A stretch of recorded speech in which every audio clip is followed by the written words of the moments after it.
tous et à toutes, ici King ASMR. Aujourd'hui nous nous retrouvons pour une nouvelle vidéo ASMR, lecture du livre Mulan. Bon, mon livre est vraiment en très mauvais état, excusez-moi, mais comment dire, on peut toujours le lire, donc voilà.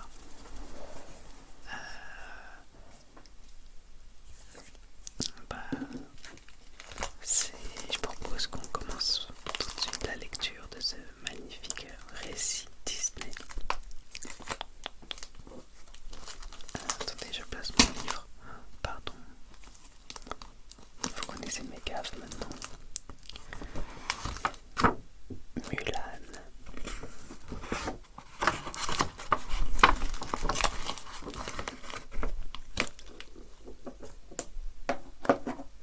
Alors, c'est parti. Il y a très longtemps, en Chine, un empereur plein de sagesse voulait protéger son peuple des invasions. Il fit construire une grande muraille qui serpentait tel un immense dragon le long des frontières de son royaume. Or, voici qu'un jour, Shan Yu, le chef des Saints, réussit à la franchir et à pénétrer avec ses troupes à l'intérieur des terres. Aussitôt, l'alerte est donnée.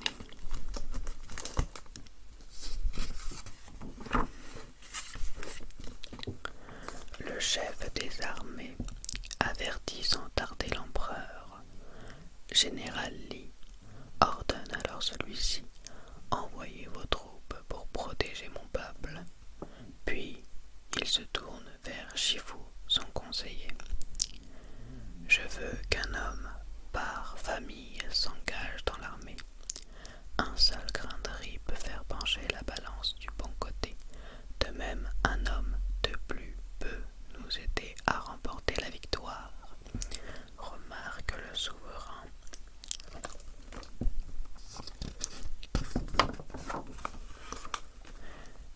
Chez elle, Mulan, une jeune Chinoise, se prépare à rencontrer la marieuse de son village. Avec application, elle lit les conseils inscrits sur un grand rouleau et pour ne pas les oublier, elle décide de les noter sur son bras à l'encre noire. Il faut être calme, réservé, poli, ponctuel. Oh, je suis en retard. Mulan est enfin prête à croiser Fazou, son père, qui vient de prier les ancêtres dans le temple familial. Dans le temple familial, veux-tu une tasse de thé, lui propose-t-elle, tel en le basculant. Habitué à la maladresse de sa fille, Fazou réussit à rattraper la théière avec sa canne. Dépêche-toi, mon enfant, tu es en retard. Et n'oublie pas que nous comptons sur toi pour représenter la famille.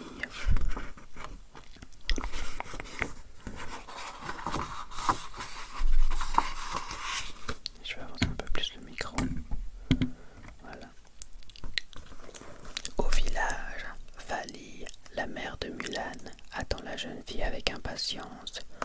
Tout à coup, elle voit grand-mère Fa traverser la rue en se cachant les yeux. La vieille femme tient à la main une cage avec un criquet. « Attention !»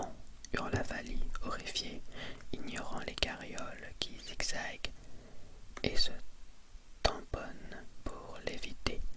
Grand-mère Fa avance, imperturbable. « Criquet porte vraiment chance !» se réjouit-elle, sauvée comme par miracle.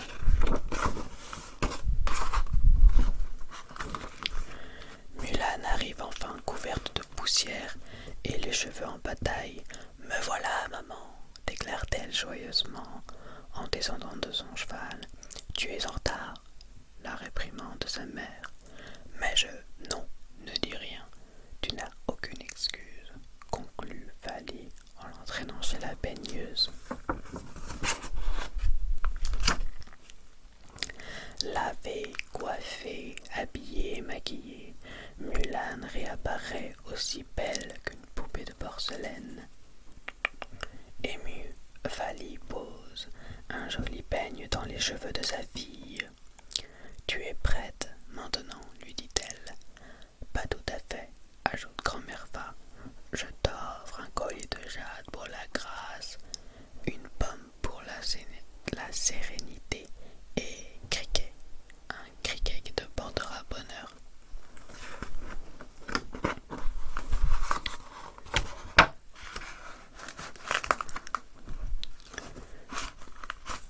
Mulan fait tout ce qu'elle peut pour plaire à la marieuse, mais la rencontre se transforme en catastrophe. Criquet n'a rien trouvé de mieux que de prendre un pain dans la tasse de thé de la pauvre femme qui, effrayée, s'effondre sur le brûlant sang, le postérieur en feu. Elle se sauve en hurlant. Telle une furie, la grosse femme sort de sa maison.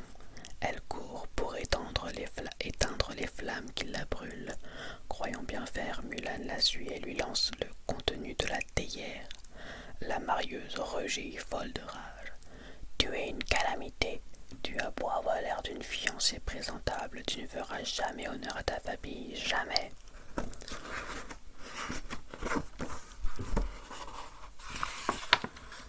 De retour chez elle, Mulan se réfugie dans le temple familial et aperçoit son image qui se reflète sur les stèles. Elle se regarde tristement et murmure « Je ne serai jamais une fiancée parfaite, et si je reste comme je suis, je briserai le cœur de ma famille. »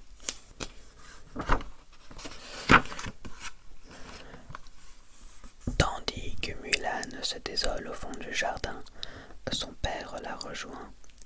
Il s'assied à côté d'elle sur un banc et lui montre un magnolia en fleurs. Regarde cette fleur en bouton. Elle est en retard, mais quand elle sera prête, elle sera la plus belle de toutes. Mulan sourit, apaisée. Tout à coup, des roulements de tambour retentissent au loin.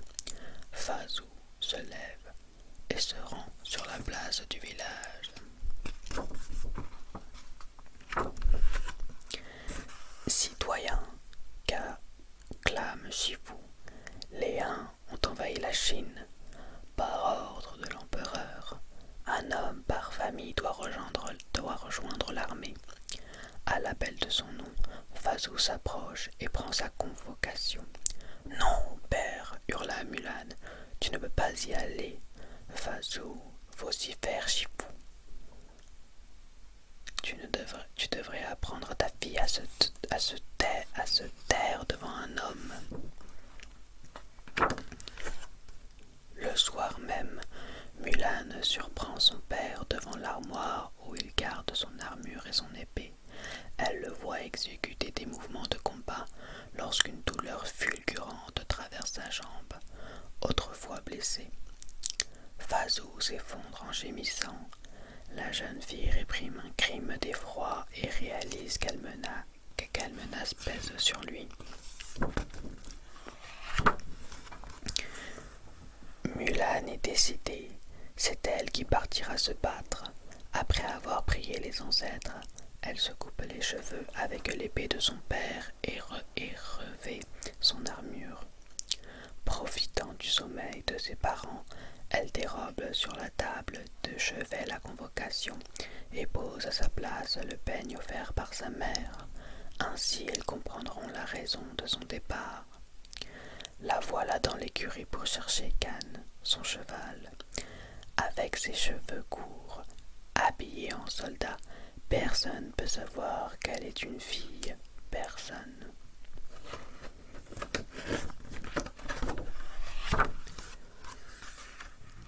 Un violent orage a éclaté et la pluie se met à tomber. Sans bruit, Mulan sort dans la cour et se dirige vers le portail. Avant de s'éloigner, elle regarde une dernière fois sa maison. Malgré sa tristesse, elle est sûre de son choix. Elle doit sauver la famille de son père. Mulan est déjà loin quand sa famille découvre sa disparition. Fazou ne peut pas la rattraper et il demande aux ancêtres de la protéger. Les ancêtres de la famille ont entendu l'appel de Fazou et se réveillent un à un. Il y a quelqu'un à protéger, demande Mouchou, un petit dragon rouge. Je suis prêt, et pour apporter la preuve de sa force, il crache un minuscule jet de feu devant les ancêtres qui s'esclavent. Ton rôle est de donner le gong et de sonner le gong, lui rappelle le grand ancêtre. Contente-toi de réveiller le grand dragon, c'est lui veillera sur Mulan.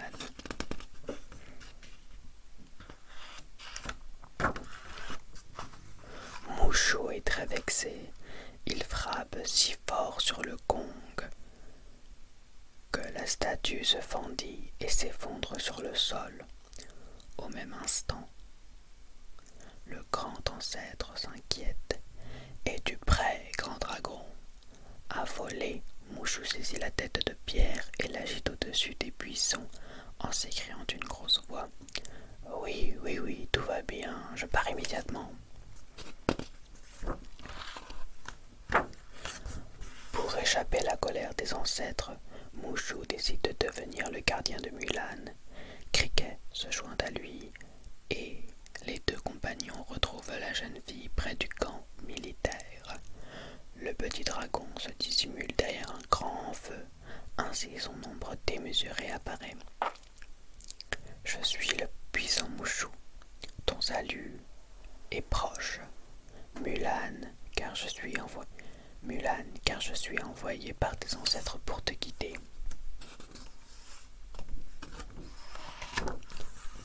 Mulan est plutôt surprise de découvrir que Mouchou n'est pas plus gros qu'un lézard, mais elle accepte son aide. Mouchou la dirige dans le camp en lui soufflant ce qu'elle doit faire. Frappe ce soldat qui aura l'air d'un homme, et à force de mauvais conseils, elle se trouve mêlée à une bagarre avec trois jeunes recrues, Yao, Ling et Xianbo. Yao, Ling et Xianbo. Pendant ce temps, dans la tente des officiers, le général Li fait le point avec Shifu sur l'avancée de leurs ennemis. Avec mes troupes, déclare le général, je les bloquerai au col de Tungshao. Puis, s'adressant à son fils, Shang, qu'il vient de nommer capitaine, il lui commande « Rejoins-moi dès que tu auras formé tes hommes. »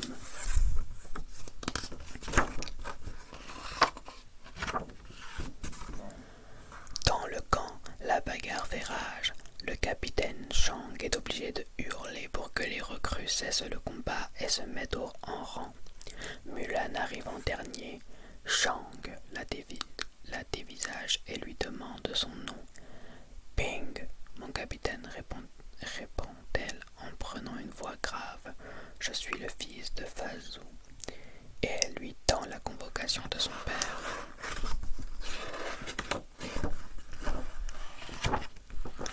Dès le lendemain, l'entraînement commence. Shang lance une flèche au sommet d'un immense poteau, puis il ordonne à ses soldats d'aller la chercher. Vous porterez un disque de bronze à chaque poignet, ajoute-t-il. L'un représente la discipline, l'autre la force. Vous aurez besoin des deux pour atteindre l'objectif. Malgré plusieurs tentatives, aucun soldat ne réussit à grimper au mât.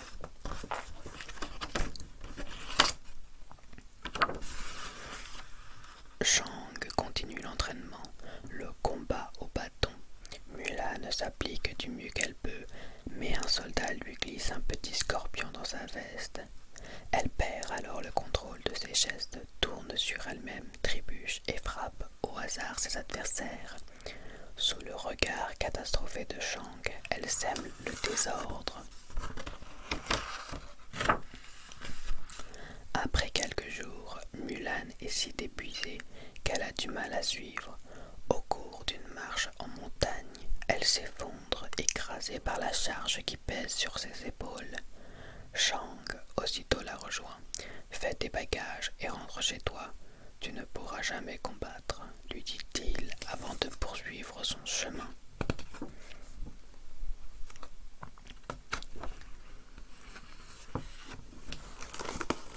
Prête à quitter le camp, Mulan observe la flèche qu'elle n'a pu atteindre et une idée lui vient. Elle noue les disques de bronze autour du mât et s'en sert comme appui pour se hisser.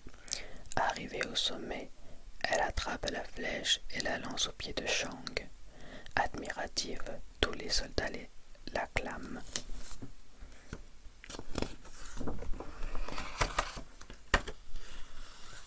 Loin de là, Shan Yu, le chef des Huns, examine une poupée que son faucon vient de lui rapporter. L'objet porte des indices qui en disent long.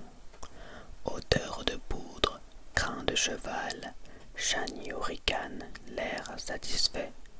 Cette poupée vient d'un village au col de Tung Xiao, dit-il à ses hommes. L'armée impériale veut nous y surprendre, ne la faisons pas attendre. Grâce à son exploit, Mulan a gagné l'estime de Shang. Elle peut rester dans l'armée. La nuit venue, elle va se baigner dans un lac près du camp. Yao, Ling et Xianbo l'y retrouvent. Affolée, Mulan s'enfonce dans l'eau et s'éloigne. Il ne faut pas qu'ils s'aperçoivent qu'elle est une fille. Reste avec nous, Bing, s'écrie Ling. On s'amuse bien. Heureusement, Mushu fait diversion. Il mord Ling à la jambe et Mulan parvient à s'échapper.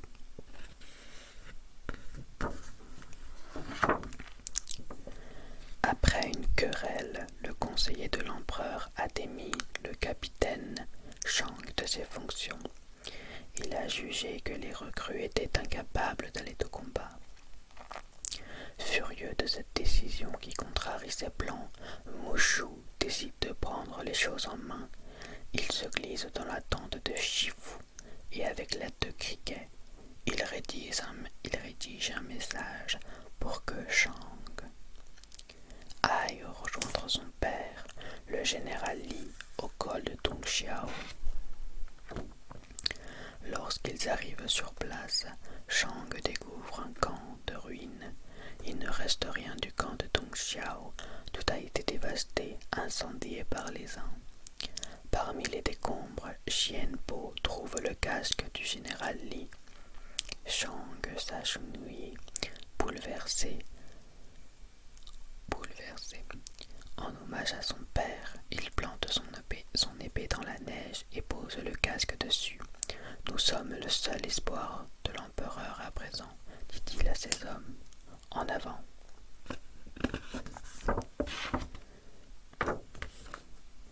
Découragé, frigorifié, le capitaine Shang et ses soldats s'engagent en silence dans le col de Tung Xiao. Soudain, une fusée jaillit du chariot de munitions et explose dans le ciel. Inquiet, Shang observe les environs. Cet accident risque de les faire repérer. Les uns vont attaquer. À cet instant, du haut des montagnes, une pluie de flèches enflammées s'abat sur la colonne. Le chariot de munitions prend feu. Avant que les munitions n'explosent, Mulan et ses compagnons ont mis les fusées à l'abri derrière les rochers. Pointez les fusées et tirez, ordonne Shang. Surpris par la rapidité et la violence de la riposte, les Huns suspendent un moment leur offensive, puis surgissent à l'horizon. Ils attaquent en poussant des cris sauvages. Les soldats de Shang comprennent qu'ils sont perdus. Yao, commande le capitaine, c'est notre dernière fusée. Dirige-la vers Shan Yu. C'est alors que Mulan s'empare de cette fusée et la portant sur l'épaule, court au-devant des uns. Arrivée à bonne distance, elle dresse l'arme vers la montagne, puis, se servant de Mouchou qui crache un jet de flamme, elle met le feu aux poutres.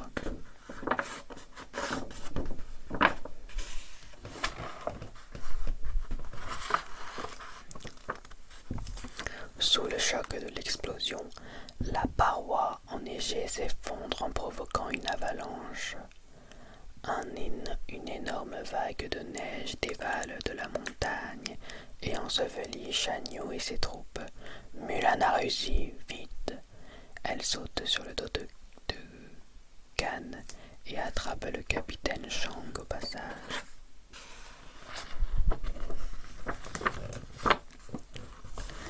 L'avalanche continue, entraînant Kan et les deux cavaliers vers le vide. Aussitôt, leurs compagnons leur lancent une corde. Unissant leurs forces, ils réussissent à les hisser jusqu'à eux. « Tu m'as sauvé la vie, Ping, déclare Shang, et je t'en remercie. » Au même instant, Mulan, qui est blessée, s'affaisse dans la neige.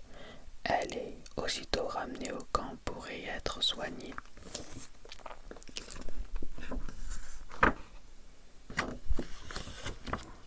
Un peu plus tard, le médecin murmure quelques mots au capitaine.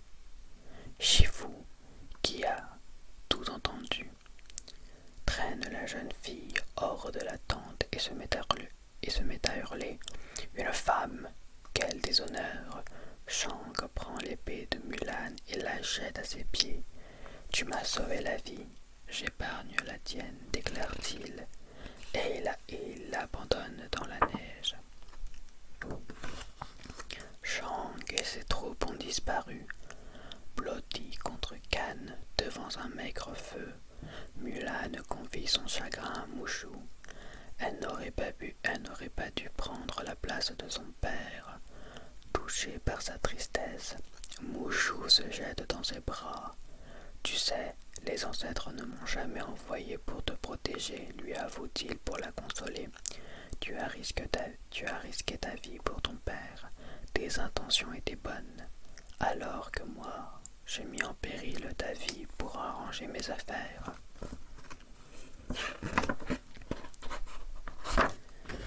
Mulan décide de rentrer quand, alertée par des cris qui montent du précipice, elle découvre que Shan-Yu et 5 soldats ont survécu à l'avalanche. Il faut prévenir d'urgence le capitaine Shang, mais lorsque Mulan le retrouve à la cité impériale, il refuse de l'écouter. « Tu faisais confiance à Ping, insiste-t-elle. Suis-je si différente ?»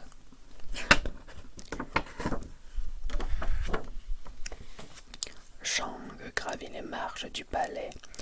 Il s'agenouille devant l'empereur et lui présente l'épée de Shan-Yu, retrouvée dans la neige. C'est alors que, fondant sur lui, un faucon.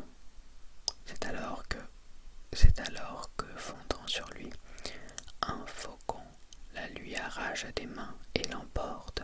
La foule, horrifiée, voit l'oiseau atterrir sur le toit du palais. Le chef des uns apparaît et brandit son épée. Pendant ce temps, ses soldats jaillissent un grand dragon de papier, capture le souverain et l'enferme dans le palais. Mulan a une idée pour sauver son père. Mulan a une idée pour sauver l'empereur. Elle l'explique à Yao, Ling et Xianbo qui devront se déguiser en femmes afin de détourner l'attention des gardes de Shan-Yu. Ensuite, glissant sa ceinture autour d'un pilier, elle leur montre comment pénétrer dans le palais. Shang décide alors de les accompagner.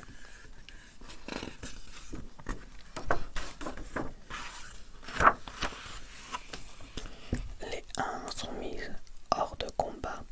Mulan et ses compagnons entrent alors dans la tour où Shan-Yu retient prisonnier l'empereur. D'un bond, Shang s'interpose et engage le combat.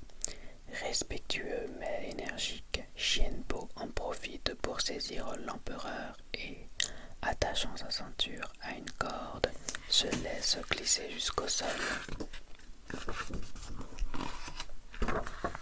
Furieux que l'empereur lui ait échappé, le chef des uns assomme Shang en vociférant. Une fois encore, tu me voles ma victoire. Non, c'est moi, s'exclame Mulan en relevant ses yeux pour qu'il la reconnaisse. Le soldat des montagnes, rugit Shan Yu.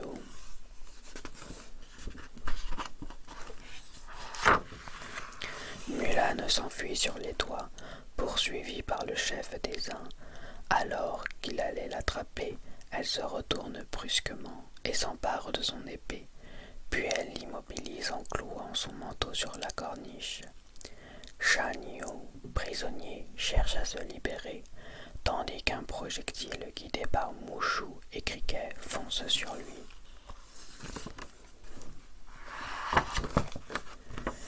Les amis de Mulan sautent de la fusée avant qu'elle ne vienne frapper Shan Yu. Le chef des uns est alors projeté contre la tour où se trouve la réserve de feux d'artifice qui s'enflamme. Propulsé par le souffle d'une gigantesque explosion, Mulan atterrit près de Shang dans la cour du palais.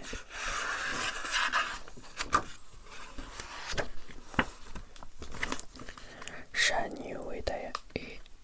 Yu est anéanti. Ses soldats sont faits prisonniers. L'empereur rejoint ses sauveurs et s'adresse à Mulan d'un ton sévère. On m'a raconté beaucoup de choses à ton sujet. Va, Mulan, tu as volé l'armure de ton père, fui ta maison, pris la place d'un soldat, déshonoré l'armée chinoise, détruit mon palais, et pour finir, tu nous as tous sauvés.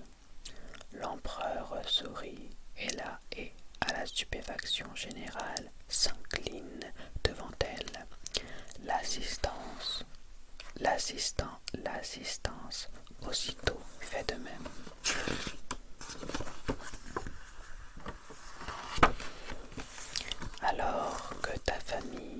Afin que ta famille sache ce que tu as fait pour la Chine, je t'offre ces présents, déclare l'empereur en tenant son pendentif et l'épée de Shan Yu. Très émue, la jeune fille accepte avec reconnaissance. Après de rapides adieux à Shang, elle s'éloigne sur son cheval. La fleur qui s'épanouit dans l'adversité est la plus belle et la plus rare de toutes, confie l'empereur à Shang. À ces mots, le visage du capitaine s'illumine.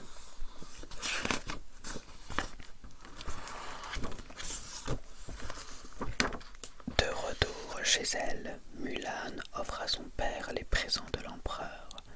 Fa Zhou la prend dans ses bras et déclare « Mon plus beau cadeau et mon plus grand honneur est de t'avoir pour fille.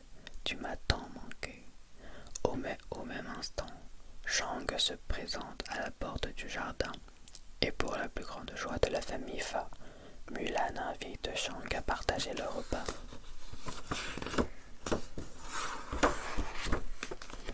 Pendant ce temps, dans le temple, les cris de triomphe de Mushu exaspèrent le grand ancêtre. Alors, qui a fait du bon travail, se vante le petit dragon. C'est accordé, répond le grand ancêtre. À dater de ce jour, tu seras le gardien de la famille Fa.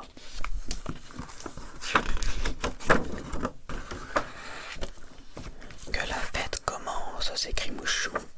Cricket, à toi de jouer. Et le cricket, d'un coup de gong, réveille les autres ancêtres qui aussitôt se mettent à danser. Fin de l'histoire.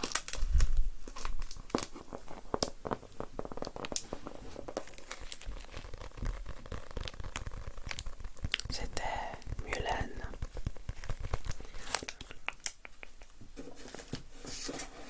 Voilà, c'était la fin de l'histoire. Désolé si j'ai bégayé sur quelques mots, enfin, sur la lecture. J'ai mal mis le livre dès le départ et du coup, je n'ai pas pu bien voir